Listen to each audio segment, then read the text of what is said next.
Our landings at the Cherbourg and Havre area have failed to gain a satisfactory foothold, and I've withdrawn the troops. My decision to attack at this time and place was based upon the best information available. The troops, the air, the Navy did all that bravery and devotion to duty could do. If any blame or fault attaches to the attempt, it is mine alone. That was General Dwight David Eisenhower's in case of failure statement that he wrote prior to D-Day. Sometimes we may view past events as having an inevitable outcome. However, those living during those events don't know what the future holds. Life is a series of probabilities and not certainties. Clausewitz recognized chance played such an important role that he included it in his theory of war. The massive endeavor known as D-Day itself was a major chance. Okay, I'm the son of this World War II veteran. The popular narrative that I learned growing up discussed the sequence of events. However, I never learned about the behind-the-scenes sausage-making activities and decisions involved in planning the war. I naively assumed that going to North Africa, then Sicily, then Italy, and so on, was what the leadership planned from the beginning. I didn't know that the planning for the war in Europe was an iterative, opportunistic, piecemeal approach. I did not understand how different the British and the Americans viewed strategic planning. So what I'd like to do first is to share just some of the events and activities that occurred before D-Day, talk about the actions at the beaches in general. I don't have time to get into everything, and share a few stories about some American and Allied units and people that you may or may not have heard about.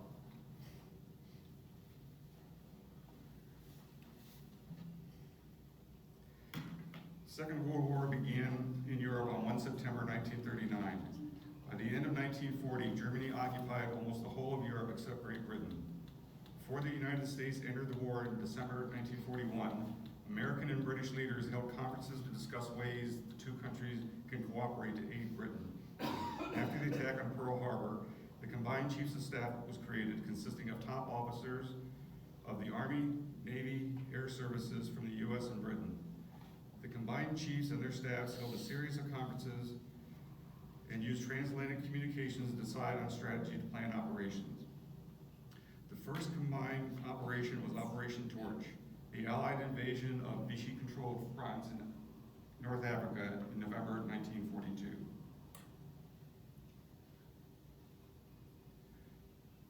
Roosevelt, Churchill, and the Combined Chiefs met in Casablanca, Morocco in January 1943. Here, Roosevelt surprised his military chiefs by announcing that the Allies would only accept the non-conditional surrender of Germany, Italy, and Japan. Churchill and the British Chiefs of Staff came to Casablanca prepared to push their indirect approach strategy against what Churchill referred to as the soft underbelly of Europe. The British remembered all too well the 4 years of trench warfare against the Germans in World War I. They lost a generation of youth from 1914 to 1918. By the time of this conference, Britain had been fighting this war for over 3 years. Their first major victory at El Alamein was only 2 months prior to this conference. Americans believed that defeat of Germany required putting troops across the English Channel heading straight for Berlin. Army Chief of Staff General George C. Marshall wanted a cross-channel assault as soon as possible. The Operations Division of the War Department outlined a plan for a 1943 cross-channel attack called Operation Roundup. Britain was the de facto senior partner of the Western Alliance at this time. Some of the major decisions from this conference reflected their preference for an indirect approach, such as threatening several places in Southern Europe to get Germany to deploy forces to meet each threat, invade and capture Sicily, conduct a combined air offensive against Germany from the United Kingdom, or Operation Point Blank, and induce Turkey to enter the war so they could establish bases for operations against the remaining airfields. Operation Husky was the capture of Sicily in 1943 only took 39 days. The Allies didn't have a plan for what to do after Husky. The cross-channel assault could not occur until this following spring. Rather than have the Allied armies be idle for 9 months, Britain advocated for invading the Italian mainland and maintain the strategic objective. It would also knock Italy out of the war. From the British perspective, attacking Italy was the next step against the soft underbelly of Europe. Marshall argued that continuing operations in the Mediterranean hindered preparations for the cross-channel attack.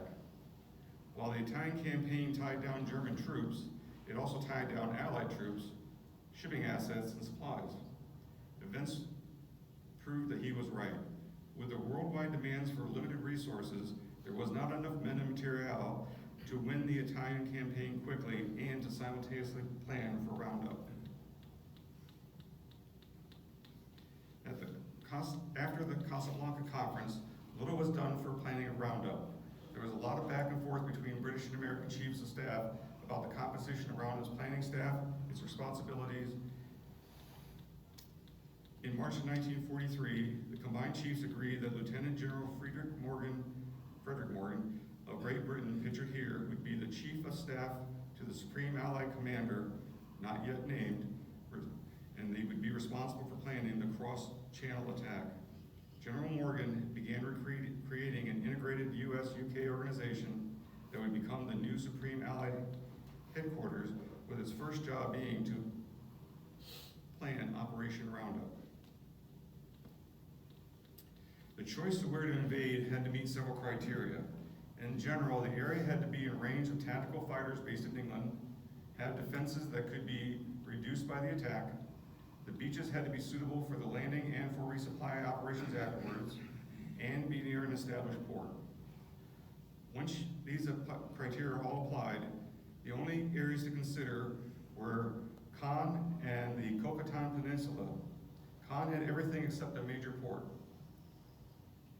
The port of Cherbourg at the tip of the Cocotan was not large enough to fully supply the large invasion force, where additional ports would have to be obtained.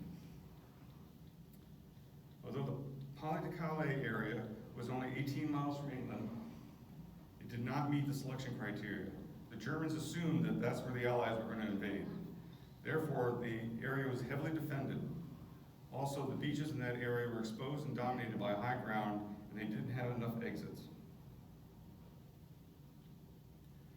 Earlier plans determined that a 4-division assault would need more landing craft than what was available and what was projected to be produced. This became a major source of debate. Production for landing craft interfered with the production of other naval vessels. And since the use of landing craft in large-scale operations was relatively new, no one agreed on a methodology to determine the number of assault boats needed. By August 1943, Morgan developed a 3-division assault plan based on the number of landing craft expected to be available in the spring of 1944. Landings would be confined to these beaches on the Normandy coast.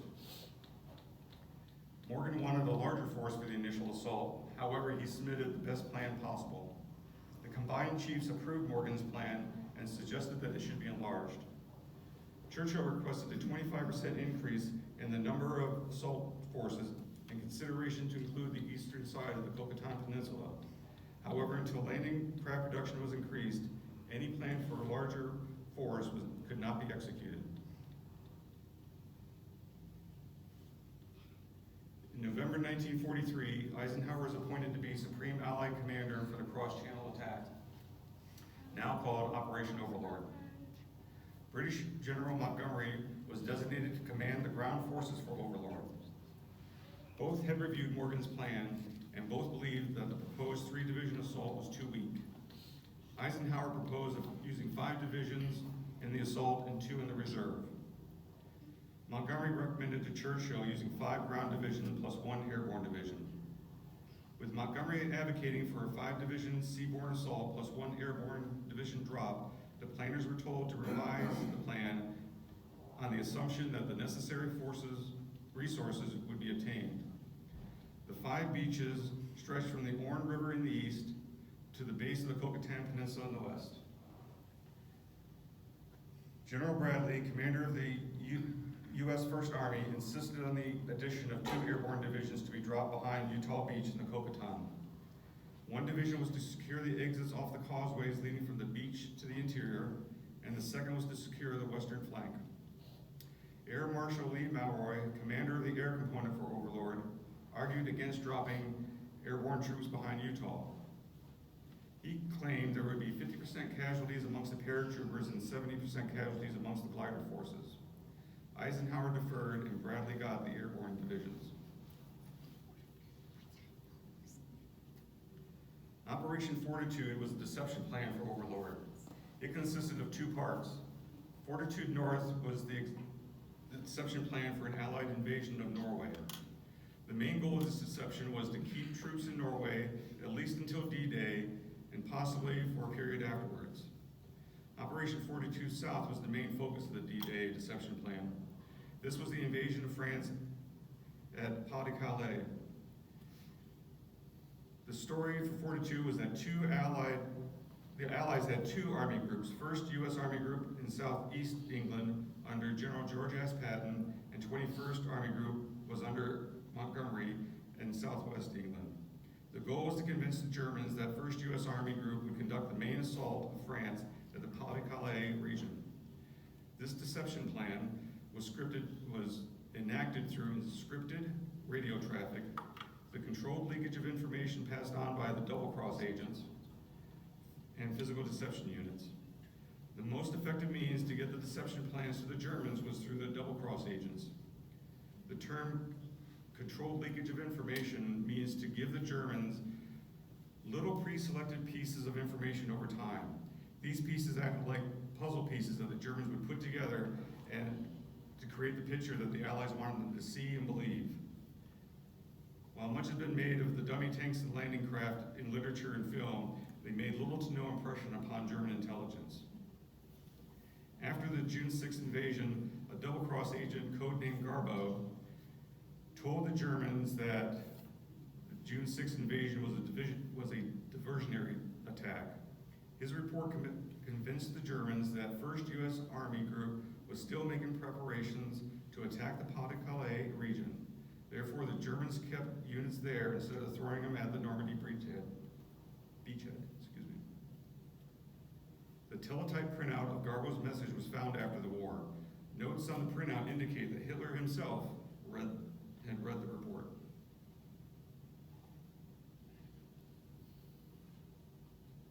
The transportation plan was the use of strategic and tactical air forces to disrupt transportation networks in northwest France. This plan initially focused on the railroad marshaling yards, but was later expanded to include roads, moving trains, and bridges, particularly bridges over the River Seine between the Pas-de-Calais and Normandy. Some bombing missions would be directed against the Pas-de-Calais region per Operation Fortitude, to reinforce the impression that it was the target of the Allied invasion. The plan was opposed by leaders of the British and American Strategic Air Forces, particularly British General Arthur Harris and American General Carl Spaatz. For months, Spaatz resisted using any of his bombers to support Overlord. He wanted every plane that he had to continue Operation Point Blank, the strategic bombing of Germany. Harris soon realized that this campaign would show off the abilities of his bomber command and came around to support the plan. Spaatz implemented his forces plan, but he never supported it. The transportation plan did have a negative consequence for the Allies. While the destruction of the bridge, railroads, and roads in France would impede the Germans, it would also impede Allied progress as well. In preparation, the Allies staged locomotives, rolling stock, rail lines, and tons of construction material to rebuild French roads and railways after the crossing. Here's the Allied order of battle with Montgomery as the group commander and 2 armies, one British and one British and one American. A division plus support units was assigned to each of the beaches, and there were 3 airborne divisions involved.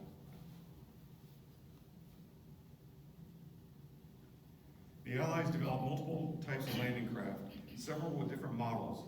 Landing Ship Tank Model 2 was an ocean-going ship capable of grounding and discharging vehicles on the shallow gradient beaches of France. Each could carry 18 Sherman tanks or up to 1,900 tons of material. Landing Craft Tank had 8 different versions. Model 4 was the first landing craft designed for the French beaches and could carry 6 medium tanks. Landing craft infantry large could accommodate 200 men. It had 2 gangplanks that could be lowered on either side of the bow. Landing craft vehicle personnel, also known as the Higgins boat, could hold 30 assault troops. Not pictured as a landing craft assault or LCA, this was the British version of the Higgins boat.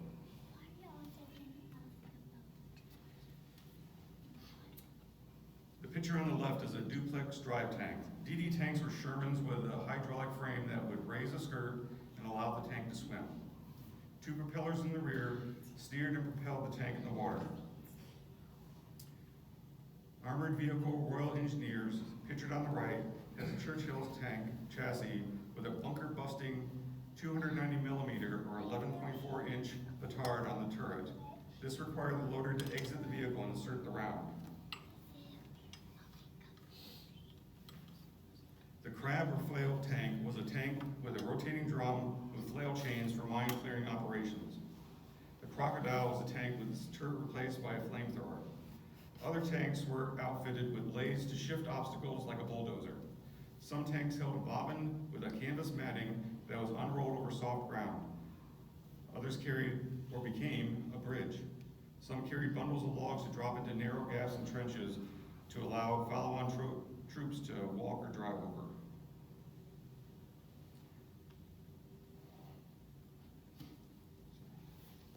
Now let's take a moment to talk about the Germans. On the screen is a description of the German order of battle.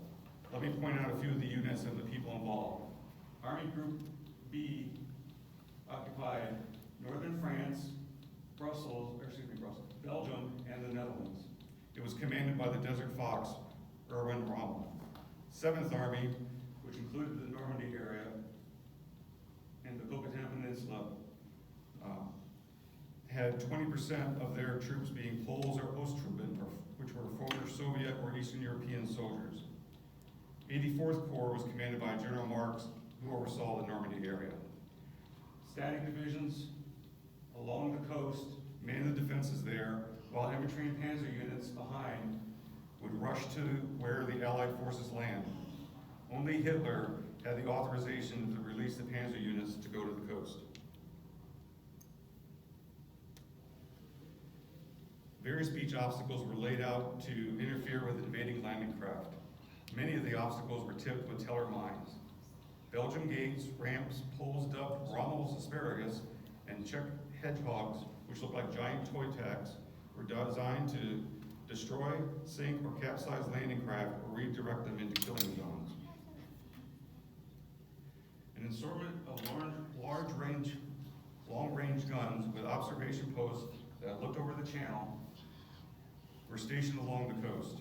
Germans poured concrete casements to protect the guns, but they had not built casements for all the guns by D-Day. Tobruk's were in-ground concrete positions with an adjacent underground magazine. They protected observation posts, gun emplacements, and were integrated into the Bestandsnester, or strong points near the shoreline. A Tobruk would have a mortar or a 50 millimeter gun.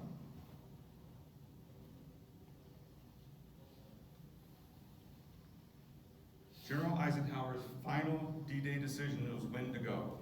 The planners decided that HR should be after low tide with the exposed beach narrowing with the rising tide. There should be 2 high tides during daylight on the first day to facilitate unloading.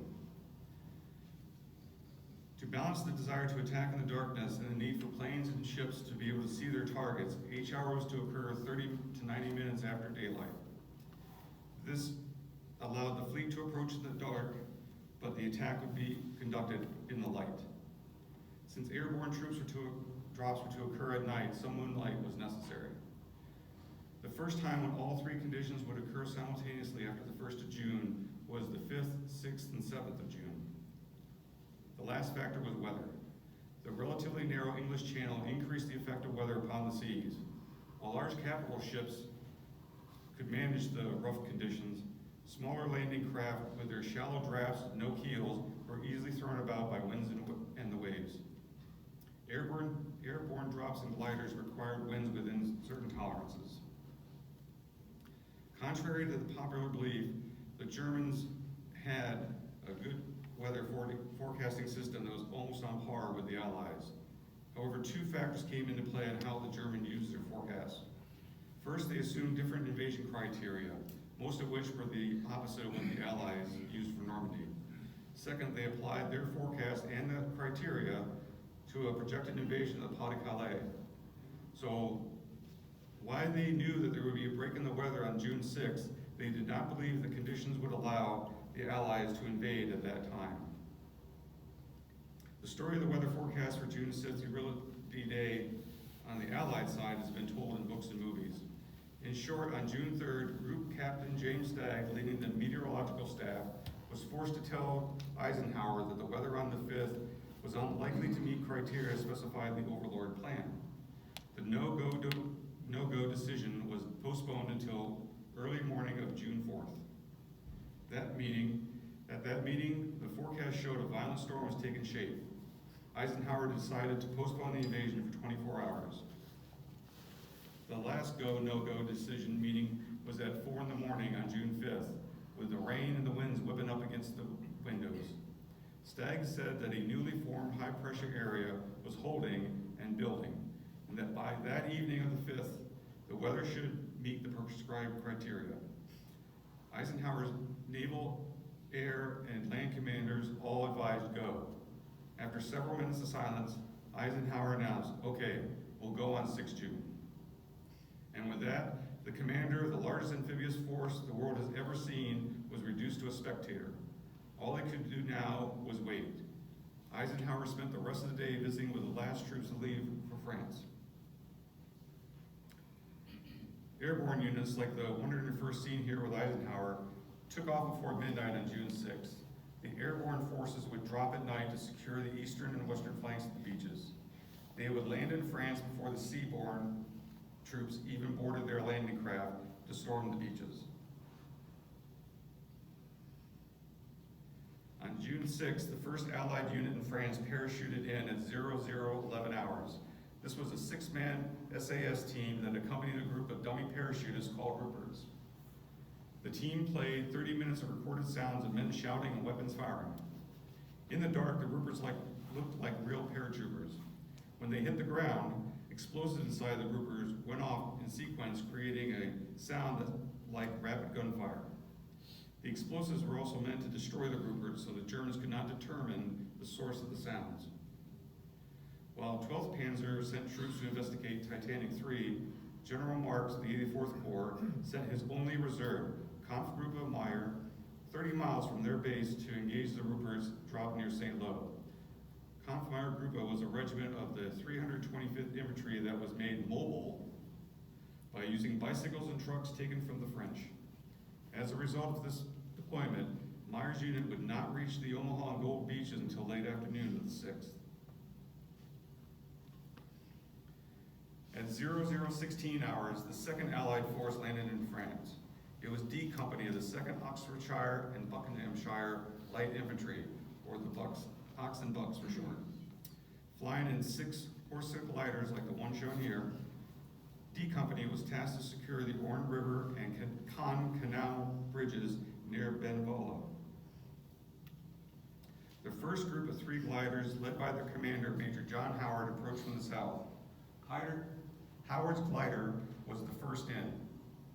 The glider hit the ground with a loud crash. The hard landing knocked everyone in the glider unconscious.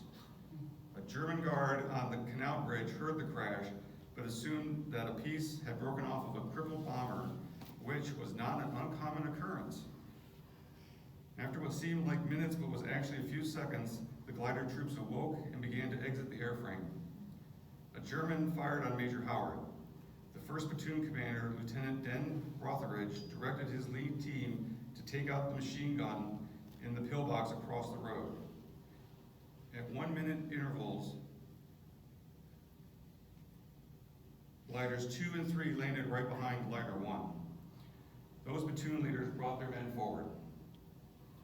At the same time the first shots were directed to Major Howard, the German guard on the bridge saw Lieutenant Rotheridge and his platoon running towards him across the bridge. The guard turned, ran, and yelled in German, "Paratroopers." Lieutenant shot the other guard on the bridge who was about to fire a flare.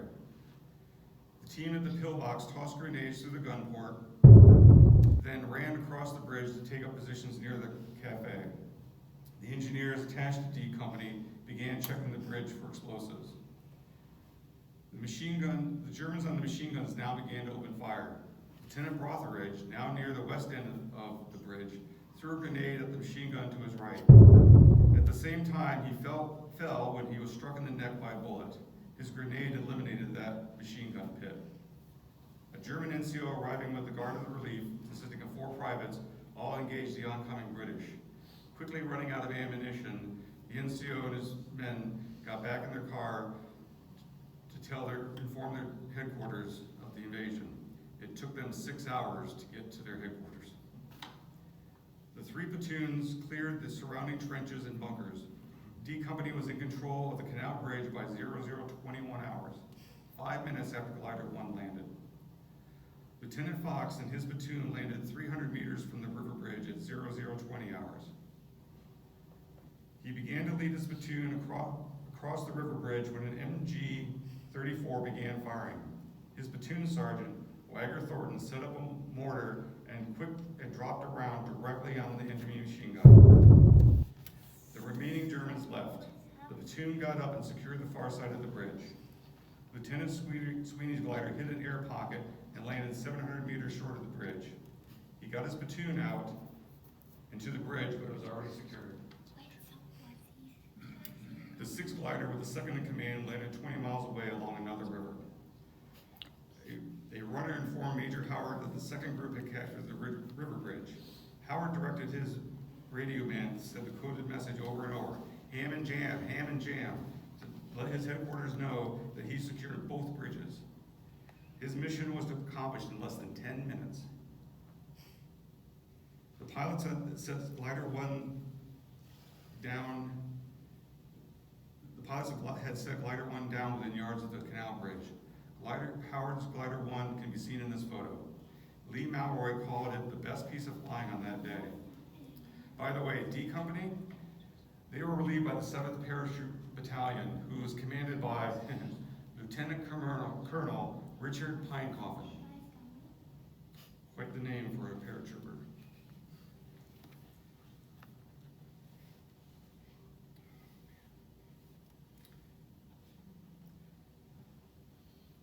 Pathfinders for the 101st Division crossed the Kocatan Peninsula from east to west. While the sky was clear over the channel, they hit a cloud bank once they hit the land. Using a radar navigation called GEE, they were able to locate their drop zones and began landing 16 minutes after midnight, the same time that Major Howard's glider landed next to the canal bridge. Each 16-man Pathfinder team had halophane lights that were either red, green, or amber, depending on the drop zone, and a Eureka transmitter. Once the team reached their designated drop zone, they were to set up the lights in a T-shape with the tail light blinking a Morse code signal of the drop zone's designated letter. The Eureka transmitter would be placed within 100 yards of the head of the T. The lead planes of the paratroopers carriers had a Rebecca receiver tuned to the frequency of the transmitter for their drop zone. The 433 C-47 airplanes carrying the 6,900 paratroopers of the 101st Airborne crossed over the peninsula a little after 0100 hours. The 6,420 paratroopers of the 82nd Division began their descent at 0151 hours. All these planes encountered the cloud bank, and the local flank batteries were now firing at them. However, only 21 of the 821 planes carrying the airborne troops were shot down and lost. The calamity that Lee Malroy feared failed to materialize. This map shows the designated drop zones where one airplane load of paratroopers called a stick landed. The ovals highlighted in yellow were the 101st drop zones. The drop zones for the 82nd here are shown in red. Each dot represents a plane load from the 101st, while each plus sign represents a stick from the 82nd. 10% of the paratroopers landed 10 or more miles from their drop zones. A closer look at the area shows that 50% of the sticks landed within 1 or 2 miles of their drop zone, and 75% landed within 5 miles of their drop zone. The 501st Parachute Infantry Regiment had the best drop, landing around drop zone, in and around drop zone D, north of the Caratan. The 507th PIR had the worst drop, missing drop zone T and landing to the east in the wetlands created by the flooding of the Mer de Ray. The red lines with the tick marks showed German defenses. The blue ones show Allied defenses and gathering points here. While scattering the airborne forces was not the intent, it wasn't as terrible as been portrayed. The biggest challenge the paratroopers faced was to get oriented to their current location and try to find their units. The soldiers slowly and cautiously worked their way across the fields that were surrounded by high hedgerows at night and in enemy territory.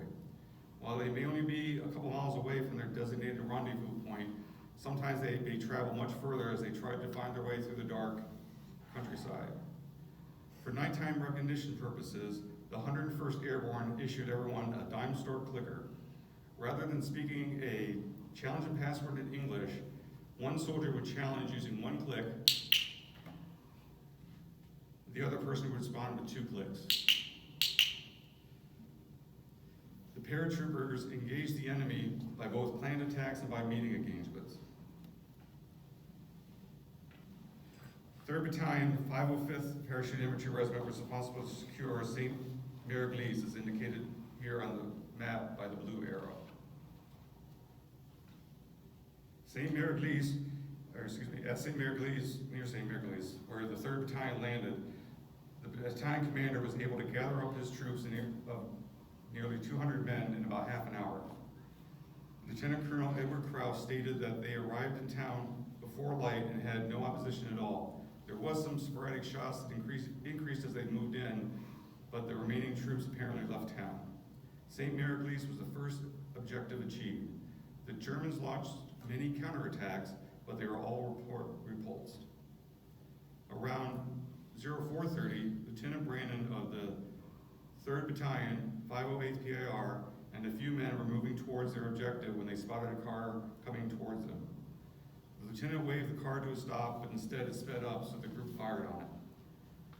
The car swerved into the corner of an outbuilding.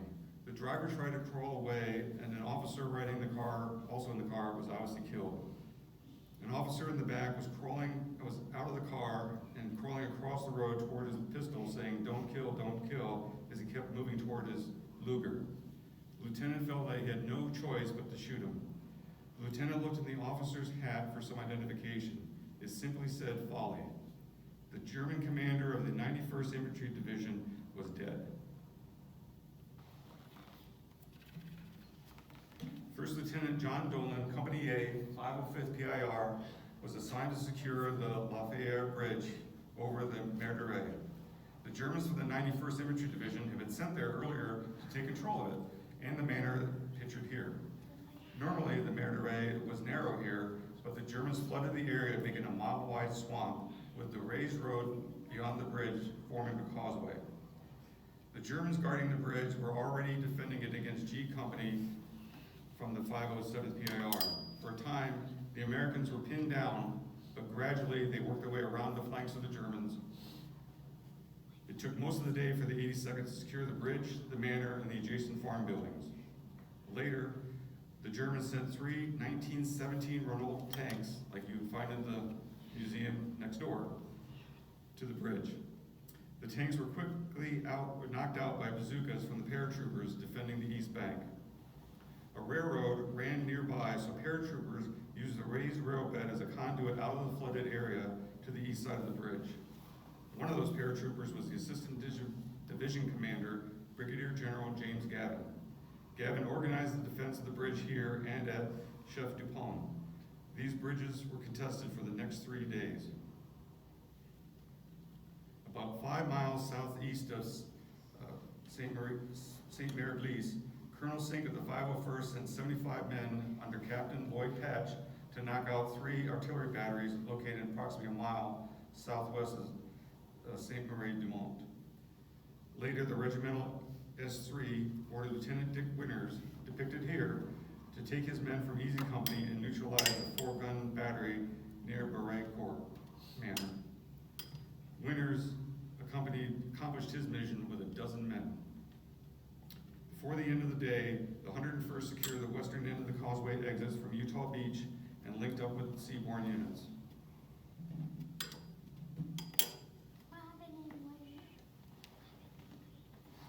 Utah Beach ran north to south on the eastern base of the Kocatan Peninsula. The terrain did not favor the German defenders. The beach ended in a natural seawall in front of dunes just a few meters above sea level. The area directly behind the dunes had been marshes which the French drained off over the centuries.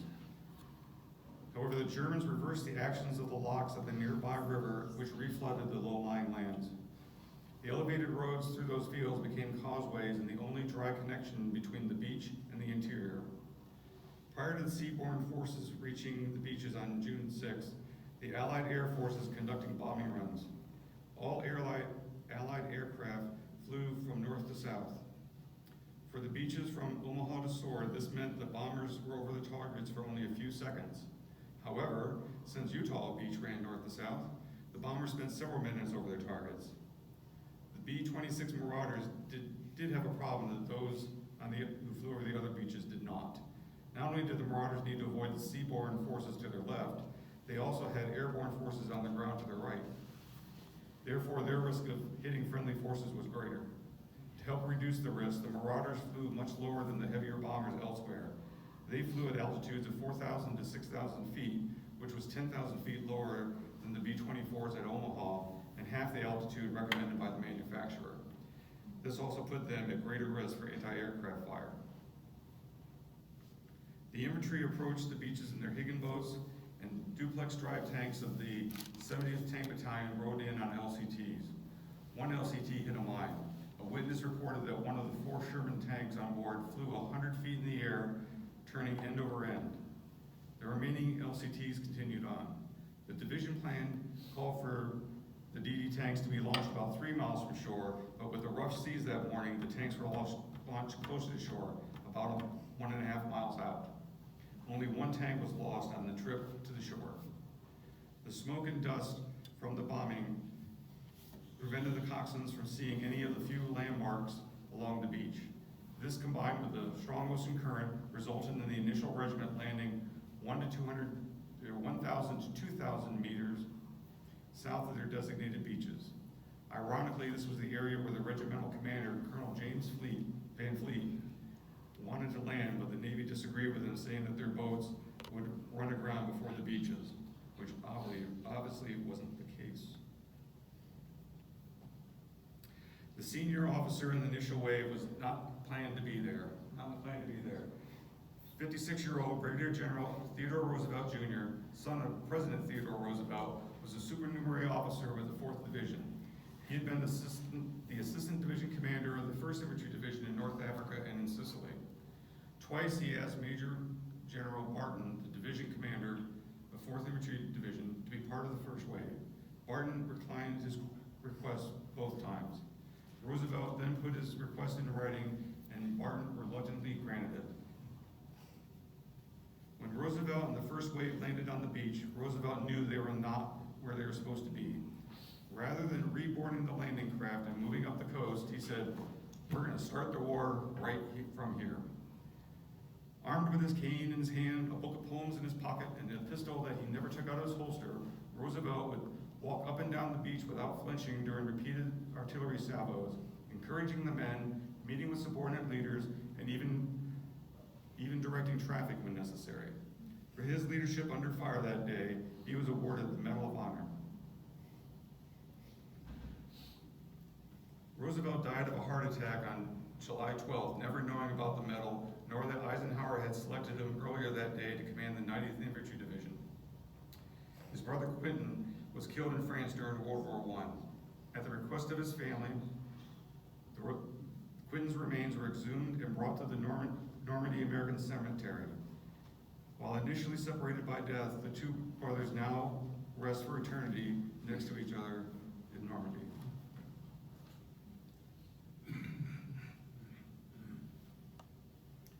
Pointe du Hoc is a promontory with 110 110-foot cliffs jutting out into the English Channel located between Utah and Omaha beaches.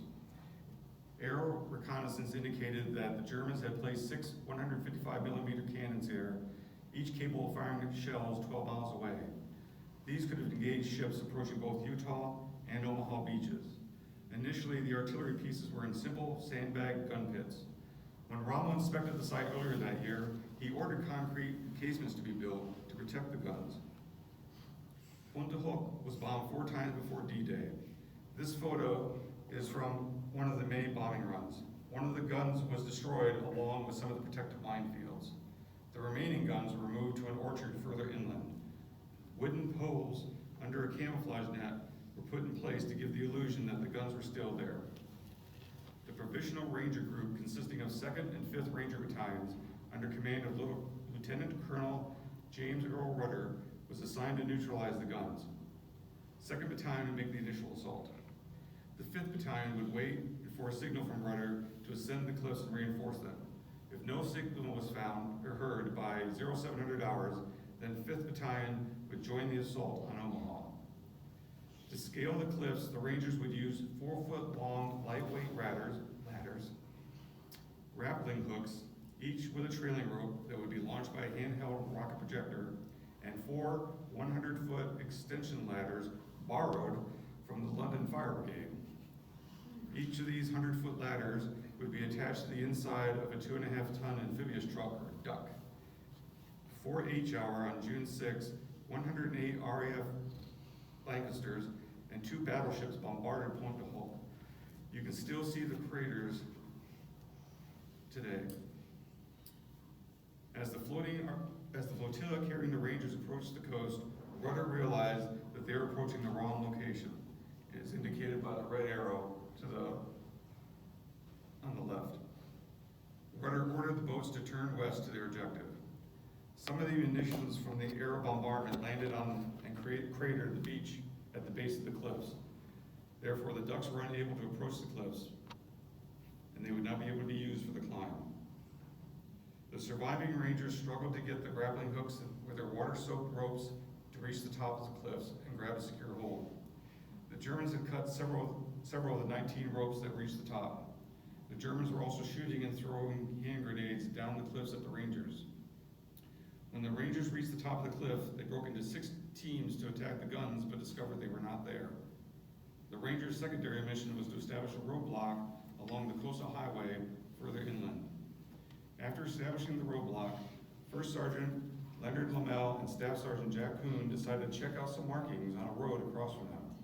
They followed the sunken road to an orchard where the 5 remaining guns were. Although the German soldiers were nearby, they were not on alert.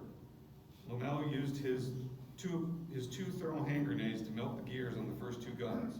Then he wrapped his field jacket around the butt of his gun and smashed all the sights on the 5 guns, making them unserviceable. Initially, Rudder's radios were soaked and would not function. Therefore, 5th Ranger Battalion never received a signal, and they went ashore as ordered at Omaha Beach. The Rangers could not be reinforced immediately, yet they maintained the roadblock despite multiple counterattacks and their shrinking numbers. They were not relieved until June 8th. The landing area in Omaha consisted of a 300 to 600 foot sand and gravel beach with steep hills 100 to 150 foot high rising behind the seawall.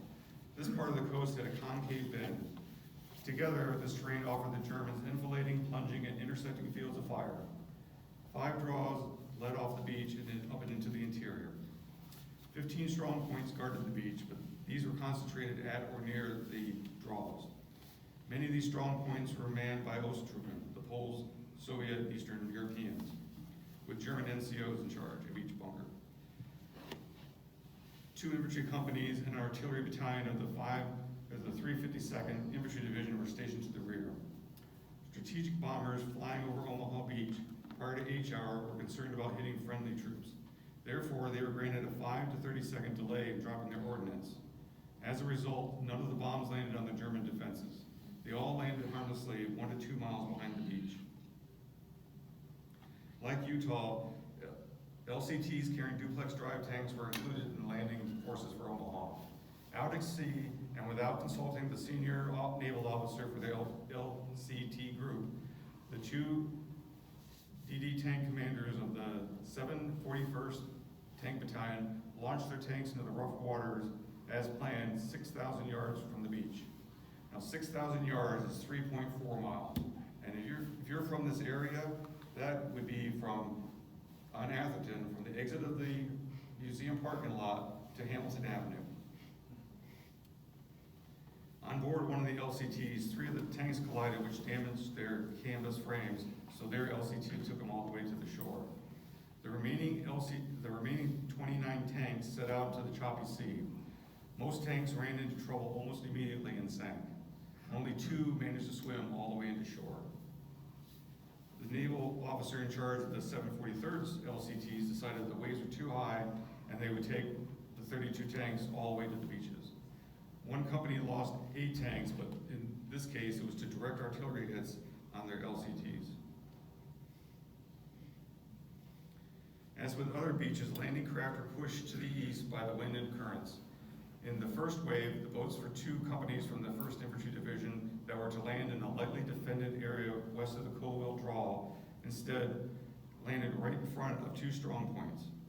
The LCAs carrying A Company of the 116th Regiment, 29th Division, including 31 men from Bedford, Virginia, came to the shore near these strong points guarding the Verville exit draw. Initially, those who were first to land received little enemy fire, then all broke loose. The opening scenes from Saving Private Ryan gives you an idea of what they experienced.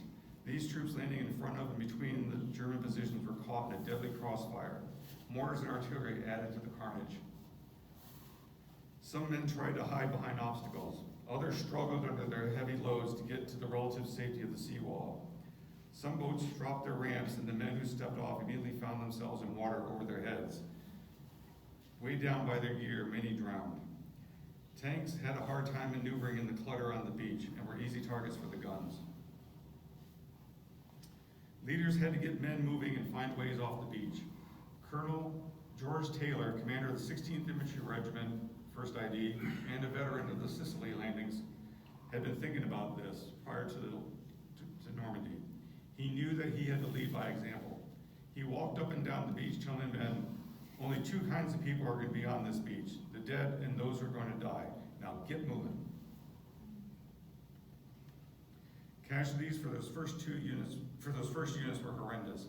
For example, nearly 100 from A Company and 116th were killed, and most of the survivors were wounded. 16 of the dead from A Company were from Bedford, Virginia. By the end of the day, only 18 men from the company were still able to fight. As important as it is to remember what those men went through, we need to recognize not everybody on Omaha experienced that horror. Some of the landing craft approached areas that were not well defended and not covered by German defenses. So none or few of their passengers became casualties. Leaders in these poorly defended areas were able to lead their men through the mined areas and attack strong points from the flank and rear. Navy observers landed with Army troops. They were able to direct their destroyers' fire. Some of the destroyers risked running aground because they got extremely close to shore. These vessels were now able to fire their 5-inch gun virtually horizontally directly into the sides of the bunkers. Fighting continued throughout the day. As the strong points fell and ammunition was being exhausted, the German fire slowly lessened. Some strong points remained, but before nightfall, Americans were engaging the enemy in the villages behind the beach. 34,250 men landed on Omaha Beach that day. As with Omaha, the aerial bombardment of gold fell inland away from the beach defenses. The 50th Division had 4 tasks at gold. Link up with the Canadians on their left, the Americans on their right, capture the city of Bayou, and reach Highway 13, 6 miles inland. After overcoming the beach defenses, the division moved inland. Kampfgruppe Meyer, which had been sent out towards St. Louis to engage the Ruperts earlier, were directed to turn back towards Bayou. One battalion was sent to Omaha. The rest were sent towards Gold. The soldiers who would bike 30 miles in the morning now had to bike 30 miles back. They were observed on the roads and strafed by Allied fighters. Eventually, they discarded their bicycles and trekked across the fields. They met up with another bicycle unit before colliding with the 5th East Yorks and their tank support. By 1730, this German force was virtually annihilated, with all its senior officers killed, wounded, or captured. By nightfall, 24,970 British soldiers had landed on Gold Beach. Juno Beach was set between Gold and Sword. Like Gold and Sword, Juno was in a populated area. Germans established 6 strong points in the 4 towns on the shore. These Widerstandnesters were manned by roughly 4 companies armed with 5 field guns, 9 anti-tank cannon, 7 mortars, and approximately 40 machine guns, all oriented at the beaches. All the defenses were blended in with the general character of the area. At Juno and Gold, several of the houses along the beaches had many of their seaside windows and doors bricked up. Some had sandbags beneath the first floor windows to provide cover for snipers. Basements and roofs were reinforced and tunnels were dug between some houses, allowing Germans to reoccupy the homes after they had been cleared. Beyond the beaches, the Germans had started to create a second line defense in this area, but the existing positions were too far apart to be mutually supporting. The 3rd Canadian Division assigned to Juno was augmented by British units. 7th and 8th Canadian Brigades would make the initial assault. 9th Canadian Brigade remained at sea until the others moved inland. As with Omaha and Gold, German defenses inflicted heavy casualties until the guns were knocked out and exits off the beach were created. It took 1 to 2 hours for the Canadians to overpower the shoreline defenses. Once off the beach, the armor had a difficult time in the narrow streets of the seaside villages. Traffic jams slowed the Canadians' advance. As a result, the timetable slipped and 9th Brigade would not go ashore as planned. Once through the towns and past the secondary strong points a few hundred yards from the beaches, units moved inland toward their assigned objective. The division artillery support plan was well thought out and well executed. 7th Brigade reported that all requests for fire were completed. The Army and infantry worked together in an ad hoc fashion, like they had before, to outflank German positions, where the infantry would mount the tanks so they can quickly get around and approach the Germans from the sides or rear. Naval gunfire broke up clusters of German armored vehicles that were approaching the area. The Canadians drove 7 miles inland, the deepest penetration of any Allied division on June 6th. For decades, the Canadians have been criticized for not going further and for not reaching all their D-Day objectives. However, delays getting off the beach made some of the objectives unattainable. The Canadians also stopped short because General Dempsey, commander of 2nd Army, ordered all his units to pause at nightfall. 21,400 troops landed at Juno. Canadians lost more men per capita than any other unit on D-Day. Unlike the other 4 beaches, Sword could only accommodate 1 brigade assault at a time. This, the most eastern beach, was also the most developed by the Germans. This 5-mile stretch had 5 villages. The Germans had several batteries in and near this area. Therefore, the Overlord planners increased naval support for Sword. 2 battleships and a monitor were assisted by 4 cruisers and 13 destroyers.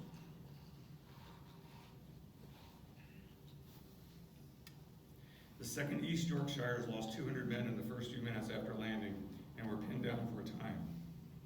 The South Lancashire Regiment arrived after the first DD tanks. Flail tanks cleared passes through the minefields and exits from the beach, and the beach was opened faster there than anywhere else. Once able to get clear of the seawall, the Yorkshires moved inland, first attacking Strong Point Saul, then Dalmer with his 4 500mm guns. A captain charged the bunker at Dalmer, firing his gun as he entered. The 70 defenders surrendered. The first French unit came ashore at 0755 hours. They moved east to reduce the fortified casino of Abella and to capture the heavy gun batteries nearby. Much criticism has been leveled at General Montgomery over the years for failing to capture Khan on that day. However, it wasn't inconceivable, since Monty's 8th Army had gone the same distance from the landing beaches on Sicily to Syracuse, the same distance, the same time on their first day there. So the plan wasn't wrong. They ran into had underestimated the defense at a point called Hillman. Hillman was probably one of the most defended strong points in the entire invasion area. The complex was 400 by 600 yards wide and well protected by minefields, barbed wire, and artillery, as well as machine guns. The position also dominated the ridge, or set on a ridge that dominated the area. 28,845 landed on Sword Beach. You will notice in the photo that the soldier on the right is carrying bagpipes so he can pipe his unit into battle. As usual, Adolf Hitler stayed up to 2 or 3 in the morning. Reports varied about when he was awakened and told about the Normandy landings. Most likely it was 1000 hours later. Allegedly, he reacted positive to the news. He seemed to believe his own propaganda that the Allied tank wall would stop any invasion and the Allied forces would be defeated on the beaches. He would not authorize the release of any panzer units until the afternoon. Rommel was at his home in Ulm, Germany for his wife's birthday. His chief of staff notified him of landings approximately 0630. He arrived back at his headquarters around 2100 hours. Once the panzers were released, 21st Infantry Panzer Division sent units north of Caen on the west side of the river and another regiment along the east side. However, a short time later, they changed the orders for the 22nd Panzer Regiment so they would also attack down the west side.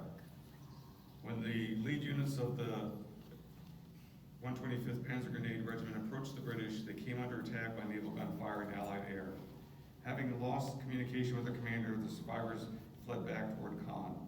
It was not until evening when the 22nd Panzer Regiment got all the way around Caen and began heading toward the coast on the west side of the Orne. Their route happened to put them between the British on Sword and the Canadians on Juno. The Mark IVs were spotted and an ambush was set up. 13 of the Mark IVs were destroyed in less than 13 minutes. Although a few panzers continued as far as the coast, they accomplished nothing and were withdrawn. Once released, 12th SS Panzer Division and Panzerlehr were ordered to the landing areas. However, both Panzer Divisions suffered losses from Allied air during their daylight movement. 12th SS Panzer reached the area on June 7th, and Panzerlehr arrived on June 8th. Figures for Overlord vary depending on the source. In round numbers, ground troops totaled 156,000, of which 73,000 were American. Operation Neptune, the seaborne portion, involved almost 7,000 ships crewed by 285,000 men. Of the warships involved, probably 20% were from the U.S. Navy and 80% belonged to the Royal Navy, Free French, Polish, Norwegian, Netherlands, and Greek navies as well. A total of 11,590 aircraft from 12 countries supported the landings, and the Allies flew 14,674 sorties in that day. For the airborne landings on both lengths of the beaches, 2,395 aircraft and 867 gliders from the British and Americans were used on that day.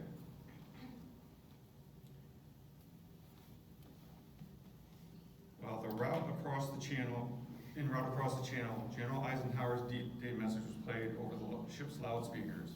Here's part of the message. Soldiers, sailors, and airmen of the Allied Expeditionary Force, you are about to embark upon the Great Crusade, toward which we have striven these many months. The eyes of the world are upon you. The hopes and prayers of liberty-loving people everywhere march with you.